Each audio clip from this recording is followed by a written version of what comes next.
See What I See, exclusive on Spotify. Download Anchor untuk bikin podcastmu gratis.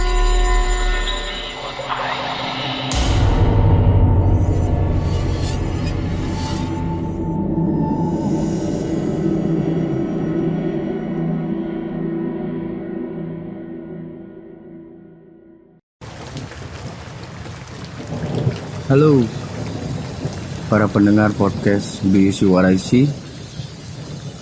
Nama gue Eros. Gue juga punya banyak cerita horor, tapi kali ini gue mau bercerita 3 pengalaman pribadi gue.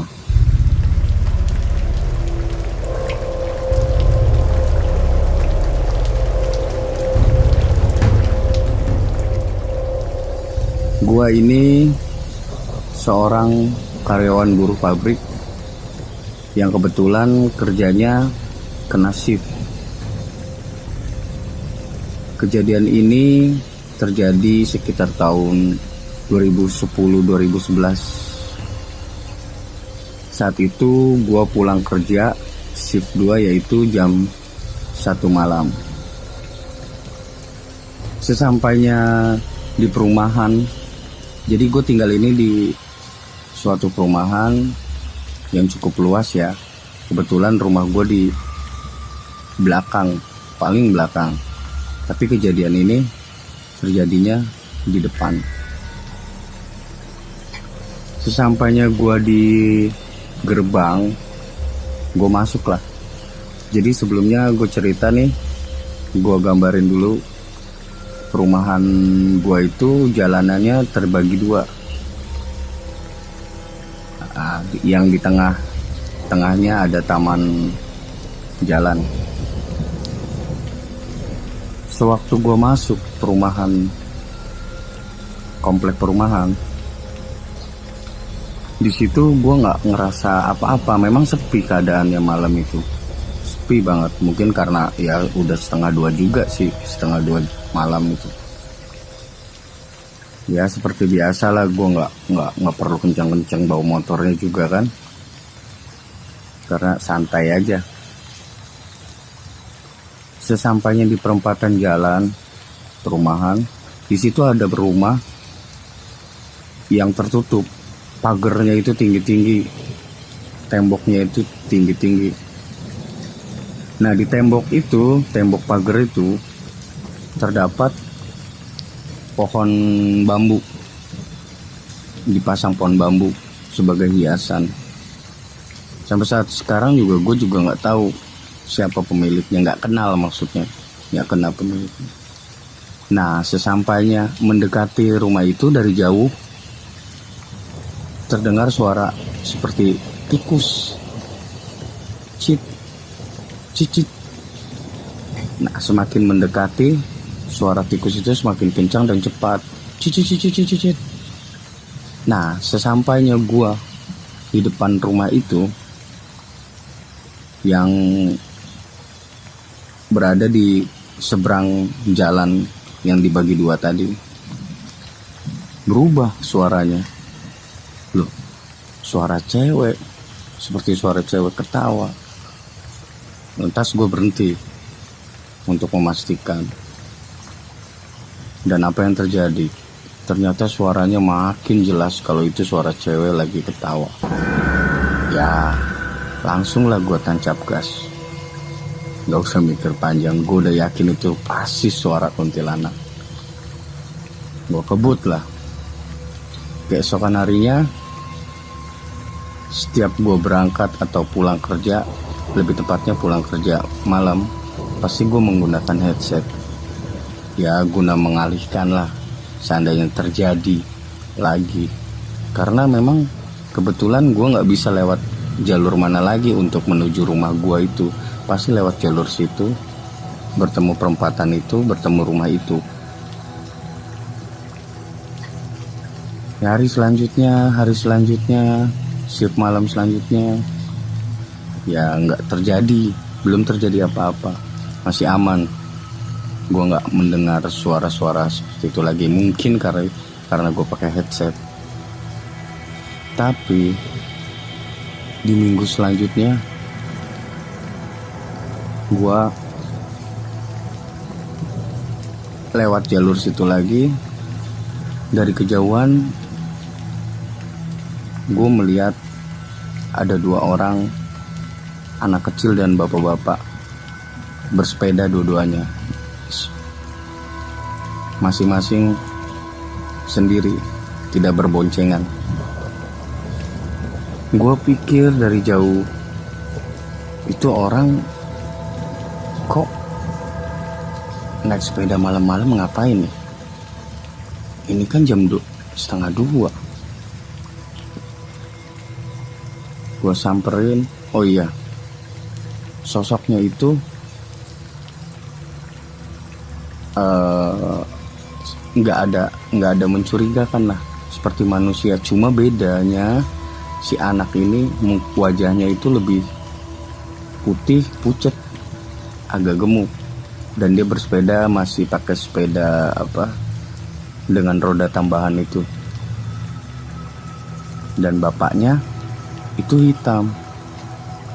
Beda dah. Kalau gue duga itu itu bukan bapak anak, kayak beda banget. Nah, tapi dalam hati gue pikir mereka mungkin jogging kali. Papasan lah. Dia lawan arah mau ke depan perumahan dan gue mau masuk. Sambil dalam hati gue berkata, lu ngapain malam-malam dini hari sepedahan? Oh, mungkin mau jogging besok maksud gue pagi. Tapi pas gue sadar ini kan bukan minggu pagi atau minggu dini hari, tapi ini Jumat pagi, malam Jumat.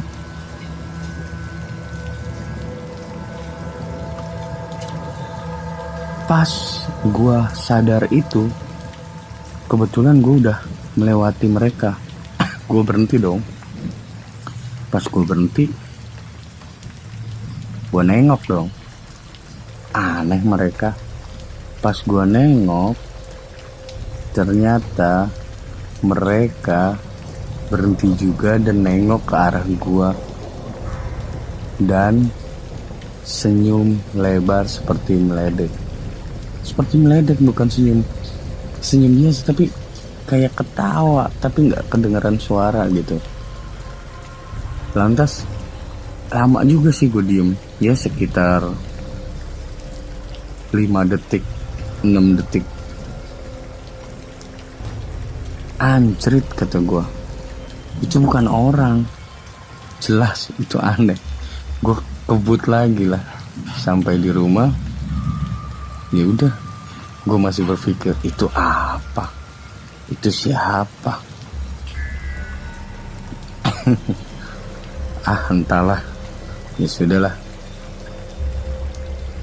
Dan kejadiannya di depan rumah itu tadi, persis di depan rumah itu.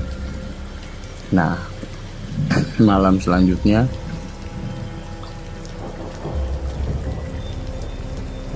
yang paling, menurut gua ceritanya yang paling gokil. Jadi gini, sampainya gua depan perumahan, di depan persis gua itu ada mobil EPV atau apalah, entah, gua lupa pastinya. Dan gua nggak ada takutnya lah, maksud gua kalaupun terjadi apa-apa lagi, ada orang lagi lah, ada supir yang bawa mobil itu. Jalan biasa aja, pelan, karena mungkin kalau nyalip juga jalanannya nggak begitu besar ya, cukup. Setelah itu, jadi gue memakai helm pada waktu itu, helm yang kacanya itu sudah kendor ya, jadi gampang merosot ke bawah. Setelah hampir mendekati rumah itu, di situ kan ada polisi tidur ya. Nah, ketika gue melewati polisi tidur itu, helm itu karena kendor tadi, kacanya tertutup. Tak, udah dong, gue maju lagi, santai karena di depan ada mobil. Ketika nyampe depan rumah itu yang kemarin, sudut mata kanan gue, ya nggak secara langsung gue ngeliat sih, nggak menoleh, itu kok kayak ada orang di tengah-tengah taman jalan itu. Ada orang hitam, ya pokoknya nggak jelas lah, seperti bayangan. Gue ngelirik, pas gue mastiin itu orang atau bukan, gue nengok lah ke kanan. Belum sempet nengok full gitu, baru separoh nengok gue ditampar. Terlihat jelas tangannya. Bagusnya helm gue itu kondisinya kacanya tertutup, jadi ya mungkin ya gitu deh. Itu terlihat banget telapak tangannya nempel di kaca helm gue itu. Dan hampir terjatuh, bener-bener hampir terjatuh. Gue langsung dong, gue refleks standarin motor. Gue pikir orang, kalau memang orang ya gue ajak berantem lah. Ibaratnya gitu kan, gak mungkin diem aja. Ternyata pas gue nengok, gak ada siapa-siapa men, gak ada siapa-siapa. Dan saat itu juga gue gak tahu, badan gue lemes. Gue pengen teriak di depan mobil itu, orang yang bawa mobil itu depan. Kebetulan mobil itu nggak jalan cepat juga, jadi gue selalu berendengan di belakangnya.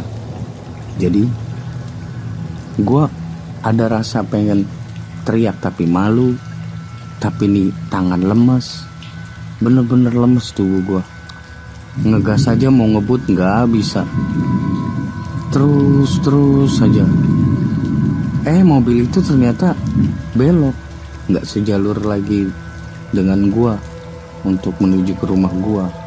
Ya otomatis gua baca doa-doa lah, sebisa-bisa guanya, sebisa-bisa gua aja. Nggak lama gua lewatin ada masjid besar, entah kebetulan atau nggak ngerti gua. Setelah gue melewati masjid itu,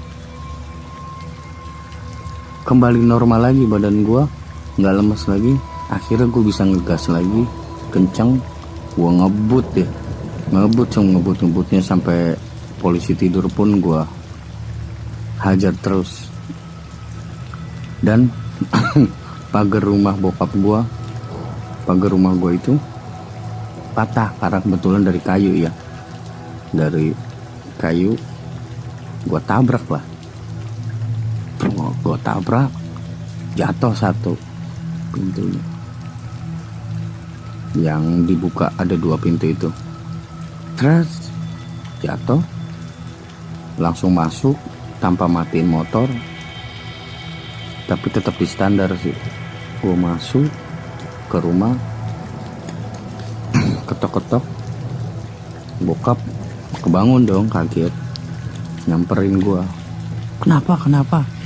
Bokap bilang begitu. Ini ya, saya habis ditampar. Ya refleks lah namanya bokap, langsung dia bangun. Ayo kita ke sana. Siapa yang gambar kamu? Nggak ada. Loh kok nggak ada, gimana? Kebetulan bokap memang nggak percaya hal-hal gitu. Bukan nggak percaya, lebih masa bodoh, masa iya sih ada gitu loh. Nah lanjut, bokap gue nanya, terus kamu ditampar siapa? Nggak ada. Kalau ada orangnya juga saya bales, atau saya nggak cuma diem. Ini nggak ada siapa-siapa. Kamu mah perasaan doang. Perasaan gimana? Orang saya hampir jatuh. Begitu kata saya ke bokap. Lantas bokap ngeliat, tadinya yang gak percaya ngeliat muka gue yang pucat, baru percaya. Oh ya udah, lepas dulu helmnya. Tahu nggak guys, helm gue itu wangi banget. Gue lepas masih wangi. Udah, setelah itu ya sudahlah. Bokap, yaudah motor mana? Motor gue dimatiin, dimasukin, beresin. Keesokan harinya gue mau pulang kerja, bokap gue udah nawarin duluan, ntar kalau udah nyampe depan perumahan telepon aja, ntar jemput. Ya gue malu lah. Nah gue bingung dong, mau pulang nanti ketemu lagi atau digampar lagi, bingung kan gue. Tapi jalurnya itu doang. Gue tanyalah, sharing sama teman gue yang menurut gue ahli ibadah lah. Ternyata dia paham, ternyata dia tahu, dia bisa ngebaca. Ya tadinya sih gue nggak percaya ya. Tapi dia bilang, baru gue mau ngomong, Tat, maaf, gue kemarin, lu kemarin diganggu ya. Kok tahu Tat? Iya, itu mah iseng. Lu nengok, mungkin gini. Jadi tuh mungkin itu hantu ikut sama gua di belakang. Ketika gua nengok, mungkin dia bilang udah lu nggak usah nengok. Jadi digampar seperti itu. Jelas, ya udah kata dia. Sekarang lu pulang. Nanti sebelum pulang lu ambil air wudhu, lu baca surat ini. Insya Allah nggak ada apa-apa. Ya gue ikutin lah saran dia. Ya alhamdulillah sih, kejadiannya gak terulang dan gak ada lagi di situ. Selang berapa tahun kemudian, gue bertemu teman-teman gue. Nah di situ ada teman gue yang percaya hal kayak gitu. Kalau ngebahas main pasti ngebahas cerita horor kayak gini. Ya gue bawa dong cerita gue itu. Menurut gue dia juga orangnya, gue nggak percaya dia bisa gitu, indigo, memiliki kemampuan itu. Karena omongannya tinggi menurut gue, kayaknya nggak masuk akal. Tapi dia juga bisa nebak. Kata dia tahu lokasinya kejadian tanpa gue menyebut lokasi itu. Dan kalau menurut dia, itu yang mengganggu gue selama ini. Itu ada 3 rumah. Yang di sebelah kiri, yang sejalur sama gue, itu ada rumah kosong. Iya, gue baru ingat kalau itu rumah kosong. Di situ yang ngegampar gue. Menurut dia. Kalau yang di pohon bambu yang gue diketawain memang itu dari situ. Dan yang satu lagi, yang rumah dulunya katanya ada bapak dan anak tinggal di situ. Ya, seperti itu ciri-cirinya yang gue sebut. Entahlah itu apa kebetulan doang apa enggak. Jadi segitulah cerita gue, pengalaman yang menurut gue gokil. Gue digampar. Untungnya tuh helm ketutup. Coba kalau nggak tahu deh apa yang terjadi. Oke, sekian cerita dari gua. Semoga bisa menambah koleksi cerita-cerita horor kalian. Oke, terima kasih. Kamu punya pengalaman horor? Kirim ceritamu ke podcast.ceritahoror@gmail.com.